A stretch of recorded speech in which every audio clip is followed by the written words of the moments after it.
Part 1. The Prisoner and the Soldier. Location: a remote German outpost near Lublin, eastern Poland. Time of February 1945. It was a cold morning. Snowflakes drifted gently through the skeletal remains of a quiet forest. Eleanor Wade, a 24-year-old American medical student, sat motionless in a corner of a crumbling German detention barrack. She had been a Red Cross volunteer nurse captured months earlier after unknowingly crossing into Axis-controlled territory while evacuating the wounded. Now she was prisoner number 72, striped uniform and all. The walls were damp, the air bitingly cold. Her fingers were bruised, her lips cracked. Hope had become a distant thing, a dream from a time before barbed wire and hunger. The assault on the camp. That night, the silence of the forest was shattered. Soviet forces, advancing westward through war-torn Poland, had located the German outpost. In the early hours before dawn, artillery lit up the sky, followed by the crack of rifles and shouted commands in Russian and German alike. Prisoners screamed. Guards panicked. Eleanor huddled beneath her metal-framed cot, heart pounding. Boots thundered overhead. The room trembled. Their first encounter. Alexei Mikhailov, a young Soviet infantryman from the 4th Shock Army, stepped through the smoke and debris. His face was dusted with frost, his breath visible in the air. Rifle raised. He scanned the barracks for enemy combatants until his eyes met Eleanor's. She looked up at him, blood smeared across her cheek, her eyes pleading. Trembling, she whispered in English, "I'm not one of them, please." Alexei hesitated. There, clutched in her hand, was a weathered Red Cross ID card, American. Real. He lowered his weapon. "Ti svoya," he murmured to himself. "You're one of us." Instead of moving on, he dropped to one knee and called for a medic. A spark beneath the ashes. In the days that followed, Eleanor was transferred to a temporary Soviet field base. She was weak, frostbitten, and confused, but alive. Alexei visited her only once, delivering bread and a flask of warm tea. He said little, just a nod, a silent gaze, but that single gesture broke through the wall of despair surrounding her.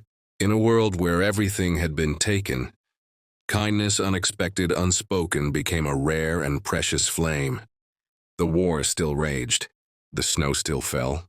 But Eleanor Wade had met the eyes of a man who had come not just as a soldier, but as a human being. Part 2. A Quiet Resistance. Location: Soviet field base near Lublin. Time: late February 1945. Eleanor Wade lay on a cot inside a cold medical tent, the canvas walls rustling with each gust of wind. Her fingers trembled not from the cold, but from the slow return of awareness. Outside, Soviet boots stomped across frozen mud. Voices barked orders in a language she still barely understood. But there was one voice she remembered. Calm, low, controlled. Alexei Mikhailov. He hadn't returned since the day he brought her bread and tea. Yet she felt his presence in the way the guards looked at her differently, in the fact that no one shouted when she asked for water. He had given her more than warmth. He'd given her safety. Familiar stranger. One afternoon, Eleanor stepped carefully out of the tent, wrapped in a borrowed overcoat far too large for her frame. She walked slowly, passing soldiers repairing vehicles and nursing their own wounds. When she spotted him by the edge of camp, seated on a crate with a notebook in hand, her breath caught. Alexei was writing, focused, head down. She hadn't imagined that part. She approached, heart pounding. "You write?" she asked, her voice hoarse. He looked up, startled, then nodded. "Letters. For my mother," he paused. "For myself." There was silence. Then he gestured to the crate beside him. She sat. A different kind of battle. Over the next few days, the pair spoke more, never for long, and rarely about the war. Eleanor told him about Boston, the brick streets, the smell of rain in October. He spoke of Yaroslavl, of river ice thick enough to walk across, and a little dog that used to follow him to school. They didn't touch, they didn't even smile much, but each word exchanged was a spark, a quiet act of rebellion against the dehumanization they had both witnessed. One evening, Eleanor looked up at the stars and asked softly, "Do you think we'll ever be the people we were before this?" Alexei didn't answer for a long time.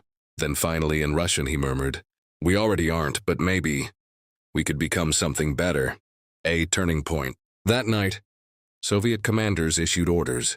Alexei's unit was to move west toward the German border within 48 hours. No one told Eleanor. No one needed to. She knew the silence was coming. The kind that didn't follow gunfire but farewell. Part 3. The End of Winter. Gazhina, Soviet forward outpost near the Vistula River. Time March 1945. The snow had begun to melt, leaving behind slush and mud that clung to boots and wheels alike. Rumors of an imminent push westward filled the air like static, unspoken but ever-present. Eleanor knew the signs. Trucks being fueled, maps being rolled, orders whispered behind canvas flaps. And Alexei, he was quieter than usual. Still writing, still helping coordinate supplies, but when she spoke to him, his eyes didn't linger. His words, once slow and careful, were now clipped, trained, detached. She understood without needing to ask. He was leaving. The conversation that never finished. One evening, she approached him near the edge of the camp. A lantern hung beside them, its weak flame flickering against the coming wind. "You'll be gone tomorrow," she said. He didn't deny it. "Will you be near Berlin?" He shrugged. "Somewhere between the end of the war and whatever's after." She nodded slowly, unsure what else to say. There were 100 questions she could ask, and none of them would change anything. But as she turned to leave, Alexei reached into his coat and handed her a folded page from his notebook. Not a letter, a sketch of her sitting on a cot, wrapped in the oversized coat. A single line drawn from his memory, quiet, powerful, unspoken. "So I don't forget what this war didn't destroy," he said. The last goodbye. The next morning, she stood alone at the edge of the road as the convoy pulled out. No hugs, no kisses, just a slow glance through the cracked window of a passing truck and a silent nod from Alexei. It was not enough, but in war nothing ever is. Epilogue, Vienna, May 1962. 17 years later, in a quiet gallery in Vienna, a series of wartime sketches was put on display. Among them a small, unframed drawing of a woman in a coat, eyes half lowered, hands folded on her lap. The artist's name, A. Mikhailov. The caption, "The one I never said goodbye to." Eleanor stood in front of it longer than she meant to. She didn't need to ask if it was her. She only whispered, "I didn't forget either."